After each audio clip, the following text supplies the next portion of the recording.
Hey guys, my name is Kaylee and welcome back to my channel, Dog-Eared Page. Today I am coming at you with a tag video as it is Tuesday.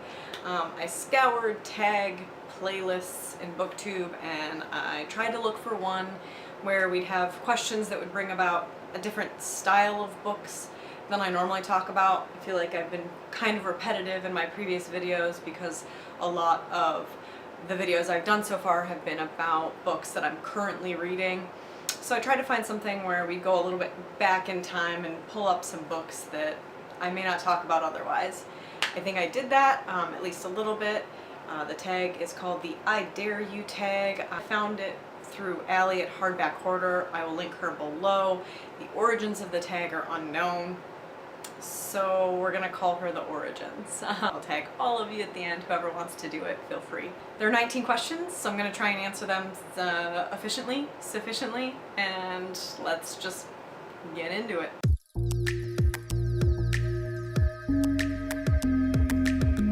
Question number 1 is, what book has been on your shelf the longest? And I was actually really shocked to find this. When I moved out of my parents' house, I left most of my books behind. Their house flooded. I lost a lot of my original books, including my UK/Canadian edition of my Harry Potters, and that's always been sad. But I ended up running across this book, which doesn't even have a cover. It's called Mrs. Abercorn and the Bunce Boys. I don't even remember what it's about, but it is from my grandma, and it's dated 1997. So I'm dating myself because I bet some of you weren't even born yet. But I was almost 10 at this point, so this is definitely the oldest book on my shelf. It's got that old book smell. Question number 2 is, what is my current read, my last read, and my next read? I'm gonna go in order because it's weirdly listed. I already messed that up. But my last read, I read The Half-Life of Molly Pierce by Katrina Leno. I finished it in a day. It was a very short book. And just before that, yesterday morning, I finished Renegades by Marissa Meyer. My current reads right now, I'm finally into Children of Blood and Bone by Tomi Adeyemi. I finally got started. I'm about 20% through.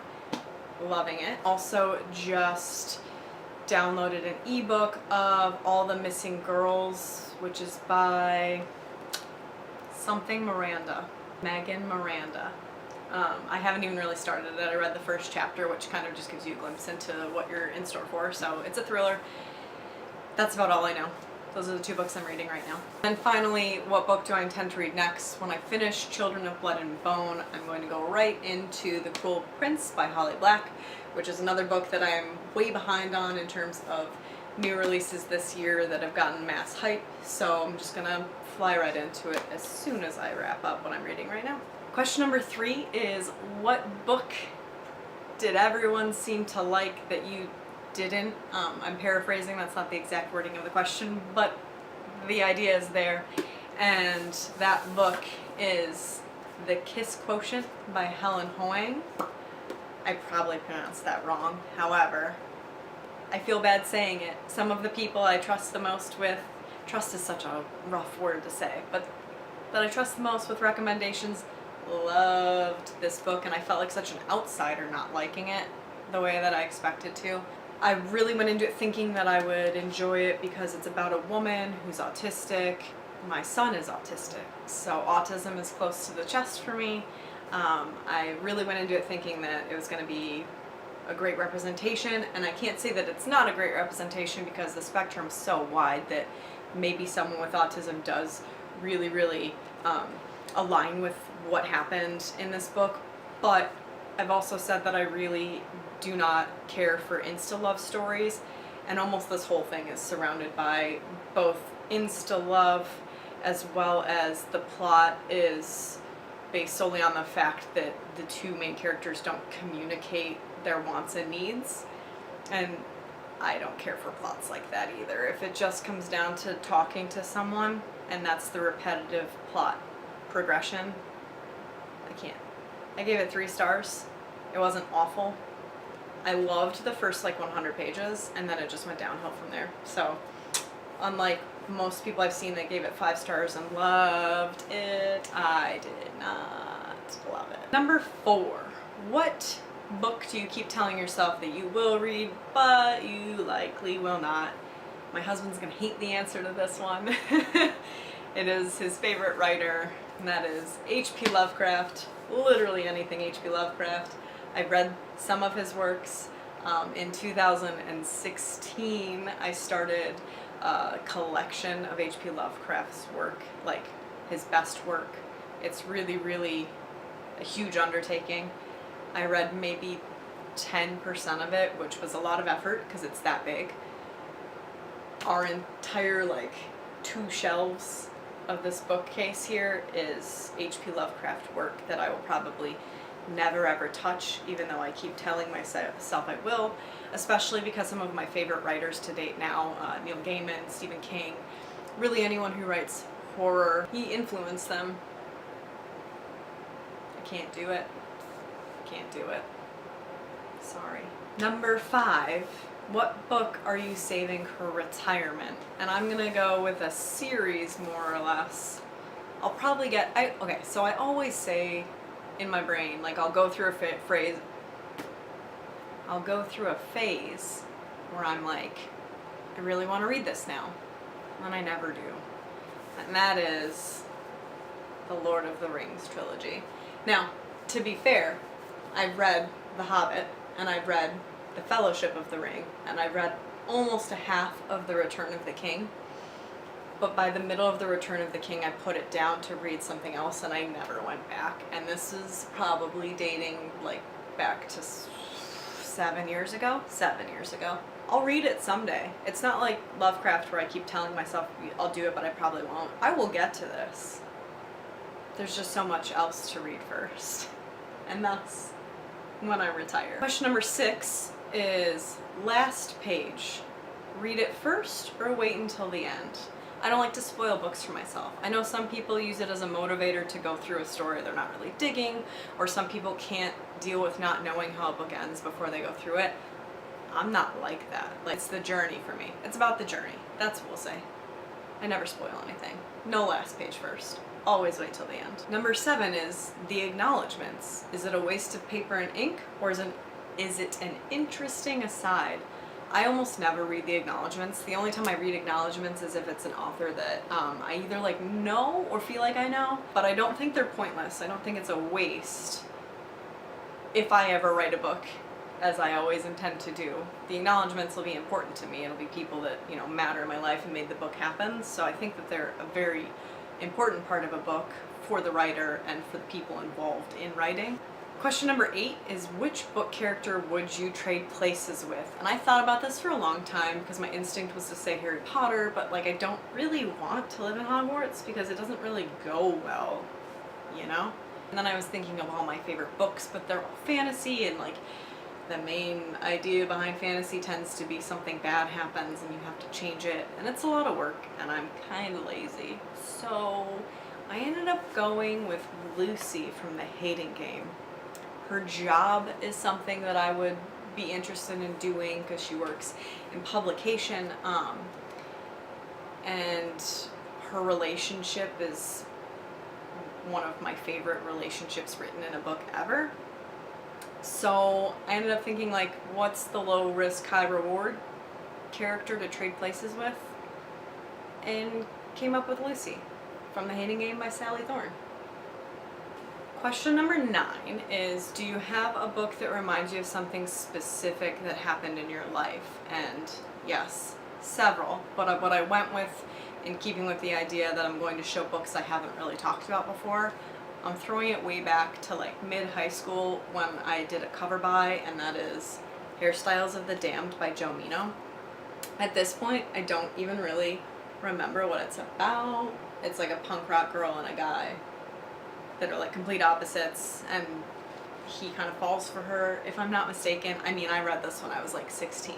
The reason it reminds me of something specific from my past is that this was the first story that I felt like I fully related to, because I was the girl in high school that dyed my hair and had piercings when I could and got tattoos the minute I could, and there weren't a lot of people like that when I was in high school. I mean, I graduated in 2006, all right? So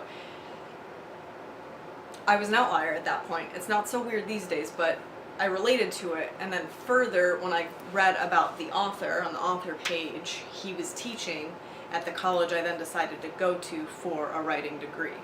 So when I think of what a book that like changed the outcome of my life or the trajectory of my life, I think of Hairstyles of the Damned.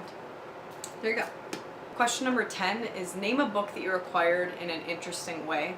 And I couldn't really think of anything until I was scanning my bookshelves and I came across Even Cowgirls. Ooh, I almost dropped it. Even Cowgirls Get the Blues by Tom Robbins. I've never read it. You can see that it says, please return to Kevin DeBron. I don't know who Kevin DeBron is. I accidentally stole this from a guy friend who I had a crush on back in high school. And he was like the only guy I knew that read books and like, you know, encouraged me to write zines at the time, and he'd give me books on loan to read so we could discuss, but he was, I hope no one that I know watches this. The likelihood is very minimal, but he was like pretentious as hell, and the books he would loan me to me were pretentious as hell, and I didn't like them, so I'd take them and pretend to read them. And then, you know, we grew apart at the end of high school, and I still have this book, which was important to get back to him because he was supposed to give it back to Kevin. So yeah, I guess that's the most interesting story I have behind a book. Question number 11 is, have you ever given a special book to a special person for a special reason? No, none of my books that I own. I very rarely lend out books I own. I'll suggest books, like The Bear and the Nightingale by Catherine Arden is, just grab it. I didn't give my sister the copy, but I told my sister to read it, and she read it in 2 days, which is like unheard of for her. If you're watching, good job, Paige. So there's that. I bought my dad Joe Hill's 21st Century Ghosts because he's a big Stephen King fan and he rarely strays from that. And I was like, well, you might like his son, so at least try something new. But I don't like give my books out willingly to people. So I guess the answer really is no, I don't do that. Question number 12 is, what book do you have that has been with you the most places? And the true answer is really just the first 3 in this series. But I don't have Harry Potter and the Philosopher's Stone, and I'm like, I don't know where it is. It makes me sad, but I'll hold up The Prisoner of Azkaban instead. Nor do I have The Chamber of Secrets, which is weird. But those 3 books I got at one time from my great aunt on our way to Scotland as a family when I was 12. And I was the kind of person who didn't read fantasy before Harry Potter. I was like, oh, there's so much hype, I'm never gonna read this series. And then we get to the airport and my aunt's there with these books, and I was like, well, I have them, so I'll read them. And I think I read all 3 of them in like 3 days. They are the Canadian editions, which is also the same as the UK editions. So they came to Scotland with me, which then meant that they went to London with me, which then meant that they went back to Canada with me, and then down to the States. So that's 4 countries, and it's probably the most that I can say any book has been anywhere in my possession. So of course it's Harry Potter, right? Question number 13 is there any required reading you read in high school that you hated then and 2 years later decided you liked better? No. Whether it's 2 years or the 12 that I've had since high school, I was in honors English, and we got to read not fun stuff, while the regular English class got to read things like Catcher in the Rye by J.D. Salinger and To Kill a Mockingbird, my personal favorite, Harper Lee. But in honors English, we got stuck with things like Crime and Punishment by Dostoevsky, or To the Lighthouse by Virginia Woolf, or I always say Portrait of an Artist as a Young Man by James Joyce, and I have since and always will not like James Joyce. So no, the answer is no. There's nothing that I read in high school or half read in high school that I have since come to love. Question number 14 is used or new books. Both. I go to Half Price Books and browse like once a month. Sometimes I leave with them, but I also always check Book Depository and see if the prices are about the same for better covers. But yeah, I don't have a preference one way or the other. I usually wait till prices drop a little bit unless I really, really am looking forward to a release, in which case I'll buy it either pre-order or the week it comes out new. But no preference. Question number 15 is the oddest one among the questions, and maybe it has like a point to it based on who started this tag, but since I don't know who that is, the question is, have you ever read a Dan Brown book? And my answer is no, I have not. I attempted the Da Vinci Code, and I think I read like a chapter of it when I was like 21 a while back, and it just wasn't for me. So the answer is no, I have not read a Dan Brown book. I've seen movies based on his books, never read them. Question number 16 is, have you ever seen a movie that you liked more than the book? And though it is rare, yes. The first thing I thought of was The Notebook by Nicholas Sparks. The book doesn't touch the movie, not to mention Ryan Gosling and Rachel McAdams are two of the most attractive people in Hollywood, in my opinion, so I'd watch anything they did back then and still do today. So that was better than the book. And I also thought, this isn't a movie, but I'm one of the people that really liked 13 Reasons Why as a series, at least the first season. And I really didn't care for the Jay Asher book. I read it after this series, which might have made a difference, but which means that I was also 29 when I read it, and it wasn't for me. Question number 17 is, have you ever read a book that made you hungry? Cookbooks included, and yeah, I mean, I own a couple cookbooks. My family and I are vegans, and when I first started the journey a couple of years ago, I didn't know how to cook vegan foods, so I got Thug Kitchen, the recipe book, and everything in it looked delicious. And I acquired a couple others, but I would say that of all of the cookbooks I own, Thug Kitchen is the one that I always go to most. Sometimes if I'm already hungry and I get to a part in a reread of Harry Potter where they have the feast that shows up, I guess I get a little hungry. Question number 18 is, who is the person whose book advice you will always take? And I will have to say Chelsea from Chelsea Darling Reads, who I will link below.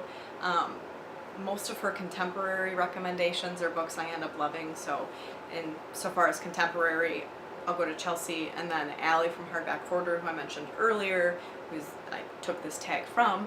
Her fantasy reads tend to be in line with mine, so those two are probably my primary ones, and I've been following their recommendations for at least a year, if not more. And more recently, Maddie from The Book Pusher, she also has pretty similar taste in terms of fantasy, so her as well, and I'll link her with the other two down below.